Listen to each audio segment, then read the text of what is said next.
राहुल गांधी को सरकारी बंगला फिर से आवंटित हो गया है। राहुल गांधी को उनका पुराना बंगला फिर से आवंटित किया गया है। लोकसभा की आवास समिति ने सरकारी बंगला आवंटित कर दिया है। राहुल को उनका पुराना बंगला 12 तुगलक लेन बंगला आवंटित किया गया है। लेकिन लोकसभा की सदस्यता बहाल होने के बाद सरकारी बंगला उन्हें फिर से मिला है। इमोशनल फैक्टर तो उसमें है ही, क्योंकि लगभग अपने करियर के अपने जीवन के 2 दशक उन्होंने उस बंगले में गुजारे, उस घर पर वो रहे।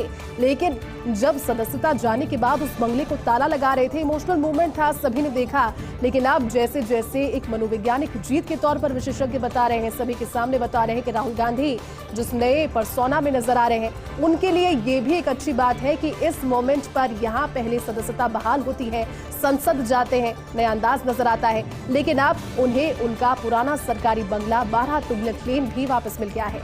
इस पर उन्होंने प्रतिक्रिया भी दी। काम रहे जिस तरह से सदस्यता बहाल होने के बाद भी काम थे, कम शब्दों में उन्होंने कहा। लेकिन आज फिर से इसी प्रतिक्रिया के तहत उनसे जब पूछा गया कि किस तरह का ये फीलिंग है, किस तरह का रिस्पांस वो उस पर देना चाहते हैं, उनका सरकारी बंगला एक बार फिर से उन्हें वापस मिला है, जिसमें जिंदगी के काफी लंबे समय तक वो रहे और अब एक बार फिर से उसमें रहने वाले हैं। हालांकि जब उनका सरकारी बंगला ले लिया गया था, जब उससे वो जा रहे थे तो नया ऑफिस भी तलाश रहे थे, आसपास के इलाके में उनका नया दफ्तर तलाशने की कोशिश, तमाम सारी चीजें हुई थी। लेकिन अब एक बार फिर से पटरी पर ट्रेन जब पहुंची तो सरकारी बंगला भी राहुल गांधी के पास, और इस पर उन्होंने कहा कि भले ही सरकारी बंगला तो मिल गया है, लेकिन पूरा हिंदुस्तान ही मेरा घर है।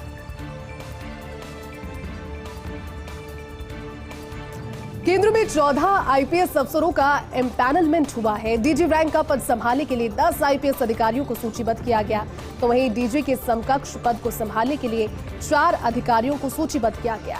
डीजी या फिर डीजी समकक्ष के लिए मोहम्मद अकील, अमृत मोहन प्रसाद, जीपी सिंह, प्रवीण वशिष्ठ, आर चंद्रशेखर, उनके अलावा आलोक रंजन, सुनील आचार्य, आलोक शर्मा, पीयूष आनंद और विवेक गोगिया का एम्पैनलमेंट हुआ है। तो वहीं डीजी समकक्ष पद संभालने के लिए बी राधिका, प्रताप रेड्डी, डीसी जैन और रश्मि रंजन स्वैन का एम्पैनलमेंट हुआ है। एक बार फिर से आपको बताते हैं, जरूर है ब्यूरोक्रेसी से जुड़ी हुई बड़ी खबर, क्योंकि केंद्र में 14 आईपीएस अफसरों का ये एम्पैनलमेंट हुआ है। दरअसल डीजी रैंक का पद संभालने के लिए 10 आईपीएस अधिकारी हैं जिन्हें सूचीबद्ध किया गया, तो वहीं डीजी के समकक्ष पद को संभालने के लिए 4 अधिकारियों को सूचीबद्ध किया गया, और इस तरह से ये संख्या कुल मिलाकर के 10 जिन्हें सूचीबद्ध किया गया और डीजी समकक्ष के पद को संभालने के लिए 4 जिन्हें सूचित किया गया, जोड़ में ये संख्या 14 हो जाती है। तो इस तरह से 14 आईपीएस अधिकारियों को सूचीबद्ध किया गया।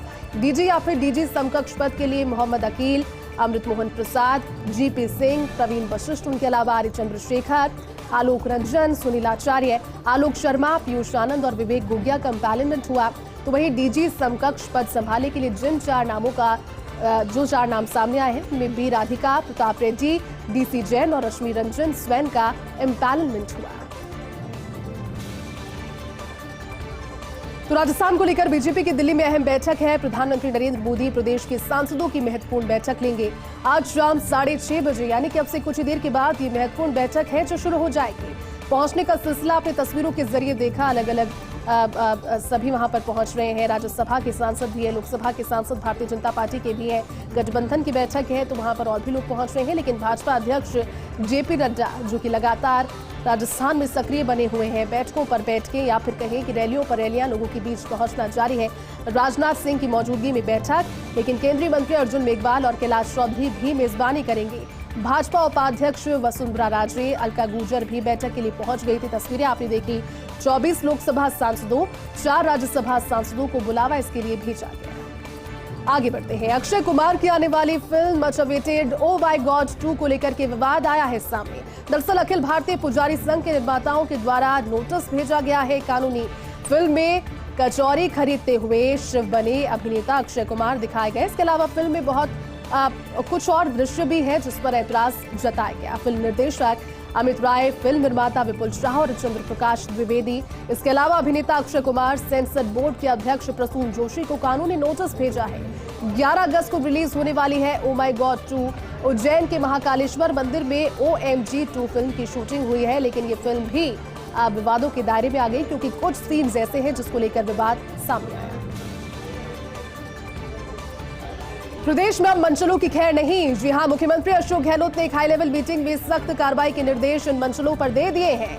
उन्होंने कह दिया है कि हमारी प्राथमिकता है महिलाओं और कमजोर वर्ग के खिलाफ अपराध को रोकना। ये भी कह दिया है कि पुलिस अफसर ध्यान दें इस पर। पुलिस अफसरों को मंचलों के खिलाफ विशेष अभियान चलाने के निर्देश दिए। उन्होंने कहा कि ऐसे मंचलों का रिकॉर्ड किया जाएगा संधारित। पुलिस थानों में जिस तरह से हिस्ट्री शीटर्स के रिकॉर्ड को रखा जाता है बाकायदा, इन मंचलों का रिकॉर्ड वैसे ही रखा जाएगा। मंचलों के चरित्र प्रमाण पत्रों में छेड़छाड़ में लिप्त होने का उल्लेख भी किया जाएगा। और इसके अलावा जो आदतन मंचले हैं, जिनकी आदत ही वो हो गई है, उन पर सरकारी नौकरी से अयोग्य होने तक कार्रवाई होगी। सरकारी नौकरी से तो अयोग्य घोषित होंगे, लेकिन कार्रवाई भी उसके बाद होगी। और साथ ही उन्होंने कहा कि ऐसे असामाजिक तत्वों का सामाजिक बहिष्कार पूरी तरह से करना अति आवश्यक है और उसके लिए सरकार का ये कदम काफी महत्वपूर्ण। विस्पर्स इन द कॉरिडोर्स का आकलन, क्या जस्टिस देसाई होंगे दिल्ली की नई लोकायुक्त? लोकायुक्त दिल्ली के रिक्त पद के लिए जस्टिस रंजना देसाई का नाम चर्चाओं में है। जम्मू एंड कश्मीर विधानसभा सीटों के पुनर्गठन समिति के अध्यक्ष थे जस्टिस देसाई, लेकिन अब विधानसभा सीटों के पुनर्गठन की देखरेख ये समिति कर रही है। लेकिन विस्पर्स इन द कॉरिडोर की ये रिपोर्ट थी जिसका आकलन किया जा रहा है। नाम उनका सामने आ रहा है, देखना ये होगा कि नाम पर मुहर कब लगेगी। हुन मानेत कंबोडिया के नए प्रधानमंत्री नियुक्त। कंबोडिया नरेश नोरोडम सिहामानो ने शाही आदेश पर दस्तखत कर दिए हैं। प्रधानमंत्री हुन सेन के पुत्र हुन मानेत उनके उत्तराधिकारी घोषित किए गए। दरअसल लंबे समय से कंबोडिया के प्रधानमंत्री हैं हुन सेन। 32 वर्ष की उम्र में प्रधानमंत्री बने थे और 71 वर्ष की उम्र में छोड़ रहे हैं पद। कंबोडिया की संसद में 22 अगस्त को विश्वास मत रखेंगे हुन मानेत। अब कंबोडिया की सत्ता उन्हीं के पुत्र हुन सेन के पुत्र हुन मानेत संभालेंगे, जो कल पहुंच रहे हैं आदिवासियों के महाकुंभ मानगढ़ धाम। कल अंतर्राष्ट्रीय आदिवासी दिवस है और मानगढ़ धाम जो कि महाकुंभ है आदिवासियों का, वहां पर कार्यक्रम आयोजित होगा। दोपहर 1:30 कुछ लगभग वही समय रहेगा जब मानगढ़ धाम पहुंचकर सभा को संबोधित राहुल गांधी करेंगे। लेकिन राजस्थान और मध्य प्रदेश में आदिवासी वोट बैंक को राहुल गांधी यहां से साधने की कोशिश इस सभा के दौरान करेंगे, क्योंकि दोनों राज्यों में इस वर्ष विधानसभा के चुनाव होने हैं और दोनों ही राज्य जीतने की कोशिश एक बार फिर से। राजस्थान में तो सरकार रिपीट कराने की कोशिश और मध्य प्रदेश में भी कोशिश की जा रही है। साथ ही प्रदेश की 16 सीटों पर सीधा सियासी संदेश राहुल गांधी इस जनसभा के दौरान देंगे। राजस्थान कांग्रेस चुनाव पर्यवेक्षक मधुसूदन मिस्त्री जयपुर आएंगे। 10 अगस्त की सुबह 8 बजे अहमदाबाद से जयपुर पहुंचेंगे। लोकसभावार लगाए गए पर्यवेक्षक भी 10 अगस्त को जयपुर पहुंच रहे हैं। 11 अगस्त को CM Gehlot PCC chief Dotasra की उपस्थिति में वो बैठक लेंगे। लोकसभावार लगाए गए पर्यवेक्षक भी इस बैठक में मौजूद रहेंगे और साथ ही लोकसभा चुनावों को लेकर इस बैठक में रणनीति तय होगी। पर्यवेक्षकों से भी लोकसभा सीटों को लेकर फीडबैक लेंगे। 11 अगस्त को रात को 10 बजे फिर से अहमदाबाद के लिए प्रस्थान करेंगे। सीबीआई में 2 आईपीएस अफसरों की पदोन्नति हुई है। एडीजी और संयुक्त निदेशक के रूप में पदोन्नत किया गया है। झारखंड कैडर की आईपीएस संपत मीना का एडीजी के पद पर प्रमोशन हुआ है। वर्तमान में सीबीआई के संयुक्त निदेशक के पद पर कार्यरत है संपत मीना। तो वहीं महाराष्ट्र कैडर की आईपीएस सुप्रिया पाटिल यादव की भी पदोन्नति हुई है। यादव को सीबीआई में संयुक्त निदेशक के पद पर पदोन्नत किया गया। वर्तमान में सीबीआई में डीआईजी के पद पर कार्यरत है आईपीएस सुप्रिया पाटिल यादव।